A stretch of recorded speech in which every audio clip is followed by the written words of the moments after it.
right, we'll go ahead and get started. My name is Mark Daoust. I'm the founder and the owner of Quiet Light Brokerage. The title of the session, just in case you couldn't tell, is Maximizing the Value of Your Internet Properties. So if you wandered in the wrong session, now would be the time to leave, of course. A little bit about Quiet Light Brokerage. For the past 10 years, we've been helping entrepreneurs, much like many of the people in this room, sell their existing and profitable internet properties. Anything from content sites, affiliate sites, to Amazon businesses, e-commerce stores, and service-based businesses. And one thing that we see, and we've seen over the past 10 years pretty commonly among people who come to us, is that they sell their businesses before they're really maximized for a sale. They could get a lot more value out of the businesses had they made a few changes. And I'll start with a story of myself, actually. Before I started Quiet Light Brokerage, I had a business called SiteReference.com. It was a newsletter for entrepreneurs, and I put it up for sale and was able to get a really good deal for it. I was very happy about the sale until about a year later. I found out the person who bought it from me didn't grow it at all, but received an offer for over $200,000 more than I sold my business for. What he had done was just a little bit of optimization of the business for sale. He didn't take it, and he ended up selling it for less than what he bought it for from me for. But you can make a lot of difference in the value of your business by understanding the principles behind evaluation, behind what motivates buyers to buy. So what I want to do in this presentation is to go over that, go over why buyers buy, and just some basic principles that we can apply to our businesses now to be able to maximize the value of those properties should we ever one day want to sell. Let me just ask a quick question in here. Who's sold a business before, an online business? Okay, about a third of the room. Awesome. And maybe some of you don't want to say, and that's fine too. All right, so the first question is this. What drives acquisitions? At the basic level, what drives all acquisitions? And I would say that there's a few things that motivate buyers to buy any online business. But the most foundational thing that you're going to have is a need for a financial return on investment. This is a general rule, and if you take anything away from this presentation, take this away if you're ever thinking about selling your business. You need to be able to show a financial return on investment. We don't buy things just to buy things. We buy things because we want something in return. I'm going to be going to have a steak dinner later on tonight, I hope. And I'm going to invest money in that. And what I'm hoping to get is a good steak dinner, right? I want a return on my investment. Well, people buy businesses because they want something in return. They want some money in return. They want a financial return on investment. That's got to be there. Other things can motivate online acquisitions, such as the lifestyle of a business, if it's really easy to run, or you can run it from anywhere in the world. Also, the niche of a business can really make a big difference. Hobby sites tend to do really, really well. I've had the opportunity to sell a couple of equestrian websites, which just got snapped up extremely quickly. So these things motivate people, but you need to have that foundational element of the financial return on investment. So make sure that that's there in your head when you're thinking about positioning your business for a potential sale. Now, for those of you that have sold a business, or most of you are probably familiar with a basic valuation approach that buyers are going to take, and it's called the earnings multiplier approach. And it looks really, really simple. In its presentation, it has just two parts. Okay, you have your discretionary earnings on one side, and then you have your multiple on the other side. Right? These are just the two parts. And sometimes the complaint that I hear from people is that it's too simplistic. Right? They're saying you can't possibly be taking into account all the aspects of my business with just this formula. But what we don't see is that both sides of this equation, the earnings and also the multiple, are things that you can directly influence in your business to make the valuation higher. The person who bought my business from me and got that offer for $200,000 more optimized the multiple. He focused exclusively on the multiple and was able to get that much of a lift in the value of the business. So what I'm going to do here for the duration of this presentation is I'm going to take each side of this, show you how we can increase the discretionary earnings side, and then we'll go over to the multiple side and talk about some general principles there. So let's start first with the discretionary earnings. And I have up here, it's really small. I don't expect you guys to actually read it. It's the technical definition of what discretionary earnings are. I'm going to read it to you. And again, it's just technical here. It's the pre-tax, pre-interest profits minus non-cash expenses, one owner's benefits, true one-time investments, and non-related income or expenses, with further added expenses buyers will reasonably incur. That's not very straightforward. So let's put it more straightforward and just say discretionary earnings are the earnings that you, as the person who owns a business, have to spend at your discretion, right? As a business owner, you have certain fixed costs, right? You need to have web hosting, so you're going to have a web hosting cost. You're going to have credit card charges if you're taking credit cards. But there are other expenses that you're going to have which are more discretionary in nature. You don't have to spend them. How much you're paying yourself, for example, is a discretionary expense. Certain things that you do for tax purposes can be a discretionary expense. So when we do evaluation, or when a buyer is looking at your business, we want to get down to that discretionary number. What are the discretionary earnings of your business?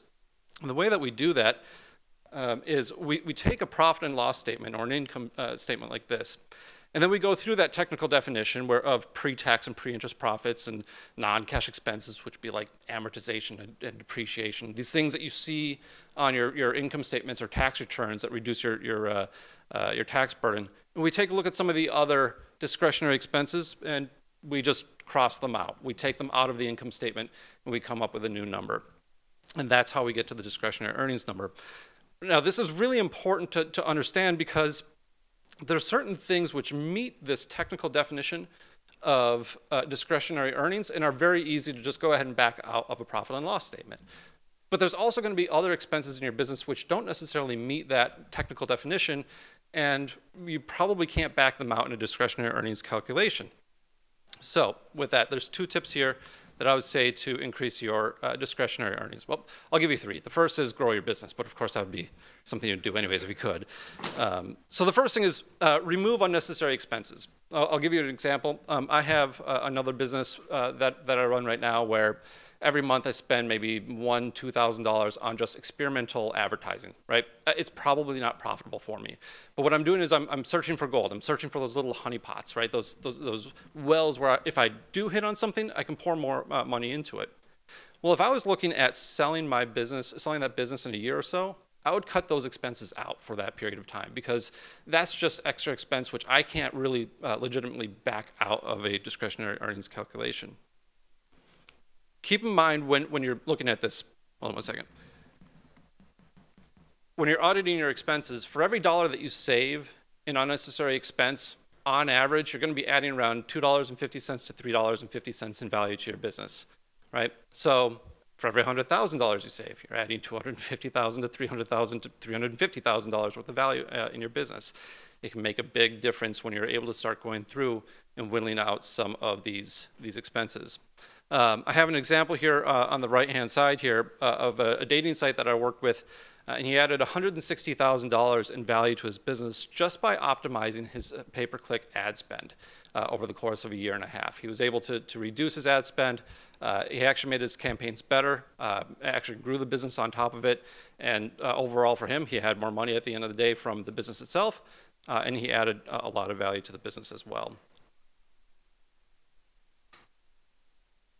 Next, as you're going through and optimizing your expenses, sometimes what people do is they start to remove all their expenses as quickly and rapidly as possible, and they do so at the expense of revenue. Don't do this. Don't have a chart that looks like this, okay? Because obviously we know what's coming next, right? If your revenue starts to dip over time, your expenses are going to dip as well.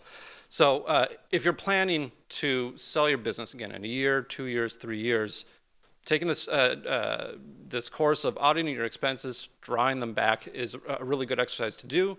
Just do so with some prudence, right? Don't cut things out that are actually sustaining the business or growing the business.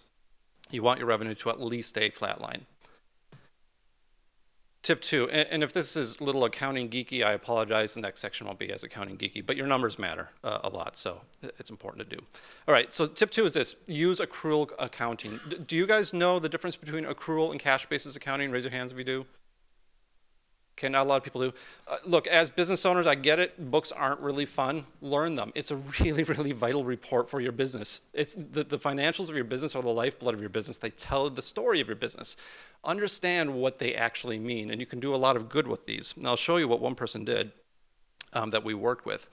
The difference, by the way, between accrual and cash basis accounting is pretty simple. Cash basis accounting, what we do is we just record a revenue or an expense whenever it's received, right? So somebody pays me $50,000 today, it goes in the books, right? Accrual accounting says I sent out an invoice to somebody for $50,000 payable net 30. I record that invoice as soon as I send that invoice out, not when I receive the money, right? So that's the basic difference between accrual and cash basis accounting. Accrual basis accounting, and this is something to talk to your bookkeepers about, accrual basis accounting is much more accurate, much more full, and gives you much more depth to your books, and it adds a ton of value to your business potentially as well. Here's an example. This is the exact same business, and I don't know how well you can see these two numbers, but they gave us their books on cash basis accounting, and when they did, their bottom line discretionary earnings were $170,000. Well, one of my brokers, Joe Valley, was working with this guy and saw this and saw that this was a problem for his business. And so he convinced this guy to go back and recast his books under the accrual basis, which is not a small undertaking at all. It's a pretty big thing to do. But when he did, again, it shows more depth to your books. The number that came back was $317,000 of bottom line earnings. When you put this into a basic valuation approach, you're looking at a difference of $888,000 compared to $477,000 for potential value, an 86% lift in value. Again, your numbers are important. Get to know them. Talk to your accountant about this. Make sure you're recording on accrual basis. I won't talk much more about accounting because people get bored when I do, but it's really, really important and drives the value of your business. All right. In our valuation formula, we had two parts. We had your discretionary earnings. I really quickly went through how to maximize those with 3 simple tips. Grow the business, 2, discretionary earnings, and audit your expenses. Now we're going to look at the other side of the multiple. All right, because the multiple is something where you have a lot of control over the multiple that your business receives. You can influence it in a lot of ways. When we think about the multiple, and this is where people, again, when they see the valuation formula that says discretionary earnings times the multiple, and they say it's too simple, you're not taking into account the unique relationship I have with a supplier or the unique content management system or the awesome editorial process I have in mind, that's all covered, and it's all covered in the multiple side of the equation, right? The multiple is actually a really complex determination valuation on its own. So when we look at a multiple, we're looking at 2 different things here. There's 2 things that the multiple measures. One is the general health of the market. Now, you can't control that, right? When the economy crashed years ago, multiples went down. As the economy's been coming back, multiples are going back up slowly. So that's one part, and that's outside of your control. But the other part is the value of your business itself, the asset value as well. Now remember, buyers buy because they want a return on investment. And so if you're able to show them that they're going to get a great return on investment, you're going to get a better multiple. They're going to be willing to invest more in your business. And so there's certain things that you can do to really speak to potential return on investment. And there's literally dozens of things that we can do. I like to break these up into 4 basic categories here: risk, growth, ability to transfer your business, and documentation. If you do well in all 4 of these areas, you're going to get the top end multiple for your business, at the top of the range for your specific business. So we'll go through each of these individually. So first, obviously, we want to minimize risk, not maximize risk. So we're going to minimize risk. And to do this, I'm going to give you 5 areas to look at within your business and really focus where we see just common problems among business owners. First would be single points of failure. This is super common. It was really, really common back in 2011, 2012, before the Google updates of Panda and Penguin. A single point of failure is any part of your business where if that part fails, your business is going to suffer significantly or die significantly. I'll give you an example of a business I worked with. It was a dog training website, and the guy came to me and had a valuation done. The valuation came in at slightly over $1 million. He had a single point of failure, which was all of his traffic was driven by Google. And then he got hit by a Panda update. And when he did the valuation the next time, it was around $250,000 and dropping. And that was over the course of less than a month. So single points of failure. You can get your business can be absolutely destroyed by that. Take a look at different aspects of your business. If you're e-commerce, do you have one supplier? Is your traffic coming from one source? Are you dependent on, say, Facebook ads or one social media network? Anything like this would be a problem. If you have an Amazon store and have built your business on Amazon, that's a potential single point of failure. Take a look for those things. Dependencies. Dependencies are very similar to that. It's when you're dependent on the success of another company, right? So an example of that would be years ago when Twitter was still as relevant, one of the top social networks. You could buy your Twitter followers, right? So a lot of people had businesses where they were selling Twitter followers. That type of business is dependent on the success or failure of Twitter. We had what was it, 3-4 years ago. You can always tell in our business when an industry is about to die. We had a whole bunch of e-cigarette businesses all of a sudden come up for sale. A bunch of people contacted us saying, yeah, we want to sell our e-cigarette businesses. And I would ask them, I said, well, why are you selling? Like, oh man, business is so good. We just can't keep up with the orders, and I'd like to have my life back. Well, the truth was that the FDA was trying to regulate the industry, and they knew that they were about to get in trouble, and there was a lawsuit that was out, and it wasn't looking good for the industry. So I've seen that a few times. Lack of barriers to entry. How easy would it be for somebody to do what you're doing? Do you just pop something up and anybody else can do it? If you have few barriers to entry, try and find something, make some uniqueness with your business, make it more difficult to copy what you're doing. Last on this list would be the key person risk. I have market-based risks as well. I'm going to skip over that for now because we're running out of time. Key person risk would be oftentimes you or a key employee. I'm going to go over that here on this slide here. Again, single points of failure, just to reemphasize that. The key person risk, though, would also be people within your business. Does your business, a lot of us have virtual assistants, or we find somebody who's able to run our business or run big parts of our business. Make sure that you have some backup plan to that person because that's going to be an area of risk. Now, one thing about risk, by the way, that I should just point out, as business owners, we grow numb to risk because we live with it every day, and we don't think that it's as big of a deal. From a buyer's perspective, when you're asking them to spend 6-7 figures on your business, those things loom really, really large. So you have to look at it from a fresh perspective, and don't just think about it in the fact that you've survived all this time with this nascent risk kind of standing there and it hasn't hurt you. Make sure that you think about this from a new perspective.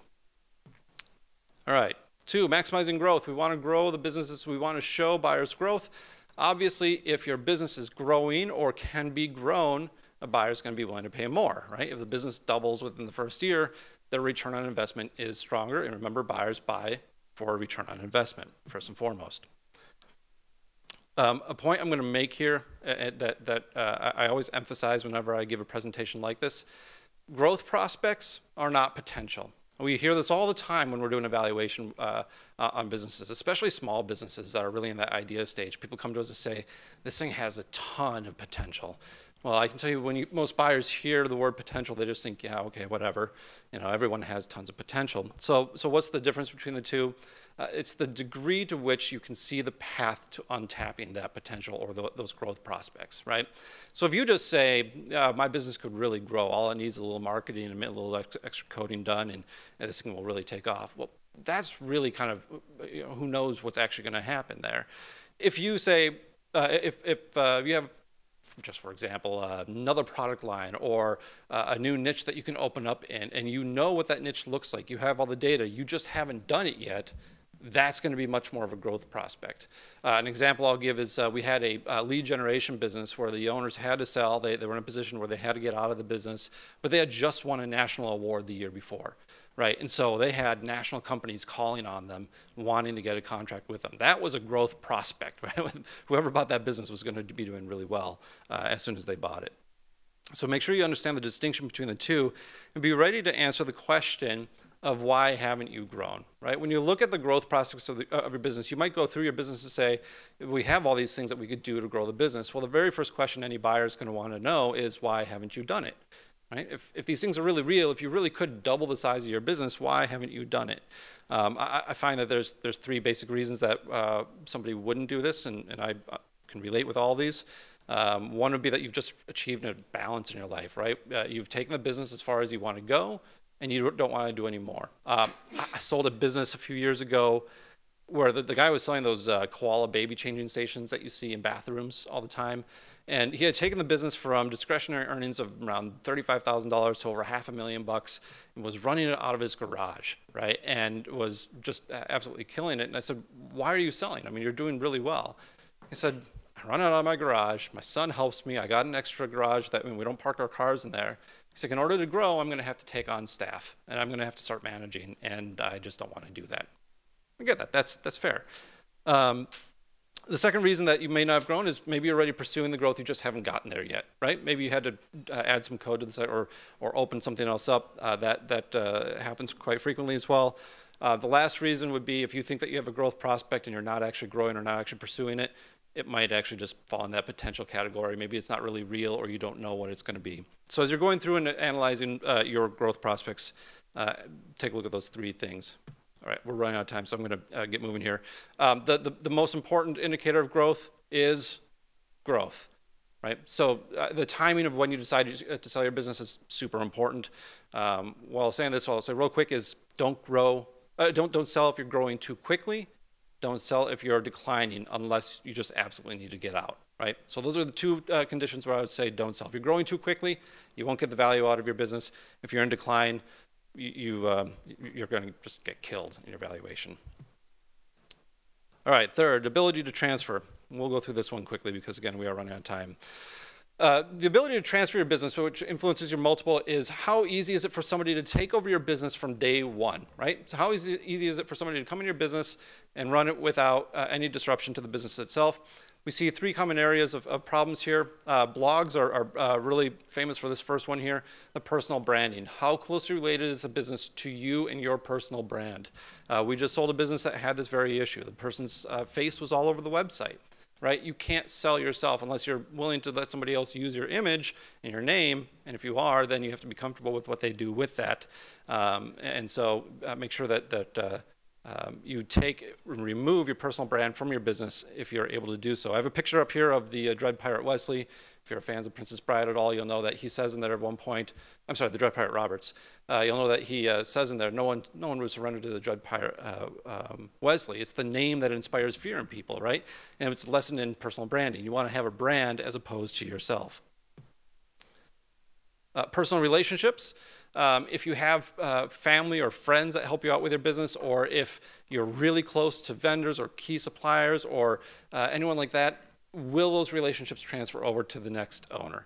I had a client a few years ago who would fly all over the country it was an online magazine, he had advertisers, he would fly all over to the country, wine and dine these guys who'd go golfing at premier golf clubs, and they got to be buddies over the years, right? When buyers looked at that, they thought, I don't know these guys. I don't have, the golf stories that this guy has. I didn't take him to this hockey game.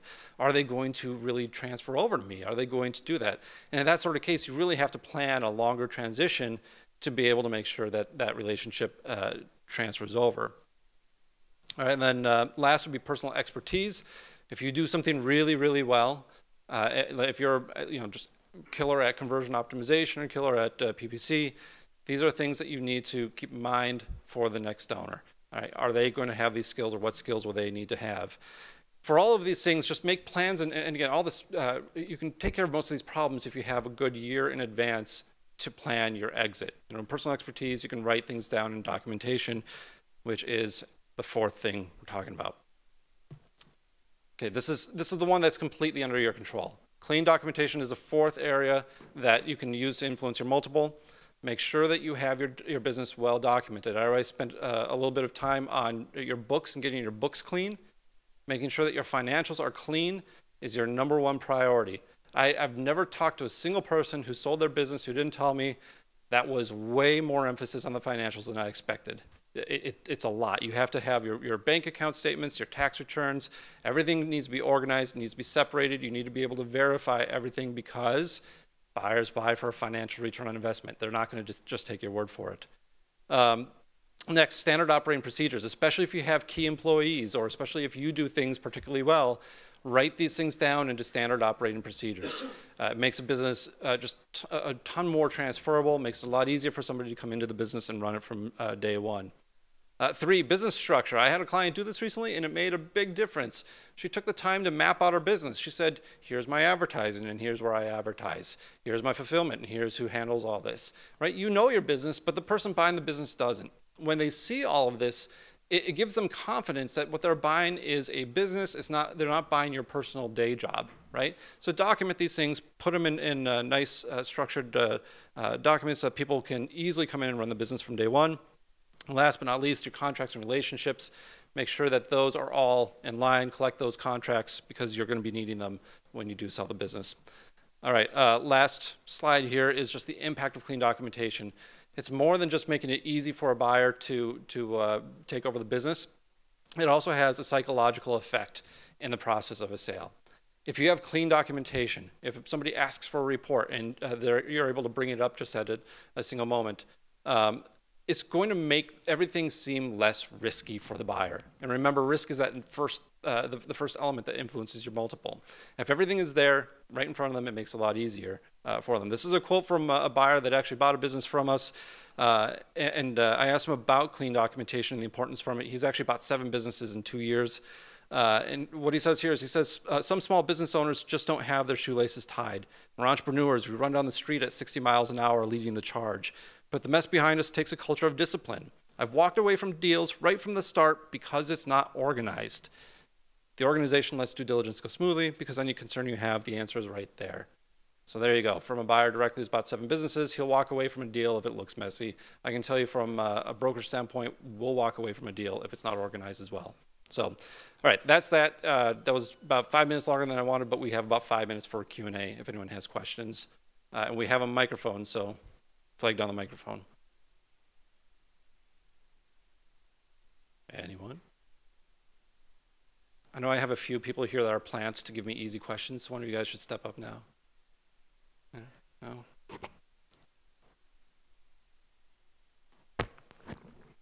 Oh, and he's not a plant. Yeah. What would be, what qualifies as sellable? I mean, at what level of revenue or profit do you have to be at in order for a business to be sold? Great question. Well, I mean, you can sell something for as little as a few $1,000s. There's definitely marketplaces out there. Flippa is selling stuff. Not that I would necessarily recommend them, but they're selling stuff for just a few $1,000s. For us, and from my perspective as a buyer, I wouldn't look at anything that's doing less than $40,000, $50,000, $60,000 of discretionary earnings. I think from a buying standpoint, it's just too risky, and you're buying a job. Right, Chuck? Yeah, Chuck's always made that point. Yeah. What kind of multiple do you provide? Like multiple of The question is, what type of multiple do you provide? Multiple of sales or multiple of earnings? Multiple of earnings. And the reason that we do that is revenue at the end of the day is an important metric. But if that's the top metric, I'll make you $1 million. It'll just cost you $5 million to do it. Right? It doesn't make sense.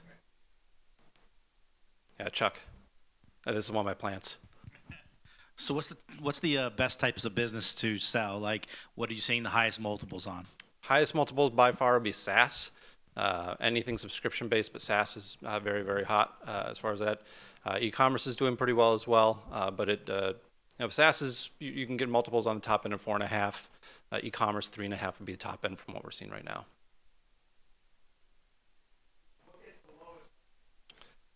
Bad businesses. Bad e-commerce businesses, I would say. Lead generation is not as good as it once was. We're seeing that drop as well. So, yeah. So I've got an amazing domain name, and I've got all this great molds to build my products. Do I get a value based on those? No. Why not? Why not? Okay. You don't get a value based on those because we don't know. I mean, in theory, yes, you could actually get a speculative value from it, but it's going to be almost purely speculative. Keeping in mind that buyers buy for ROI, you need to be able to show what the ROI is going to be. If you can tell them, if you can show them some really clear data and say, I have the molds, I have the domain, we've already done the analysis on the PPC side, and we have some really solid projections, you might be able to get something from that. But you're going to take a hit. The less clear the financial return on investment is, the less money you're going to get from the sale. Any more? Yep. Where can we learn more? You guys can always go to quietlightbrokerage.com, or you can talk to myself or Chuck back there as well. You can talk to him. Any questions that you have? Yeah. We have lots of resources on the site on this topic. All right, thanks guys.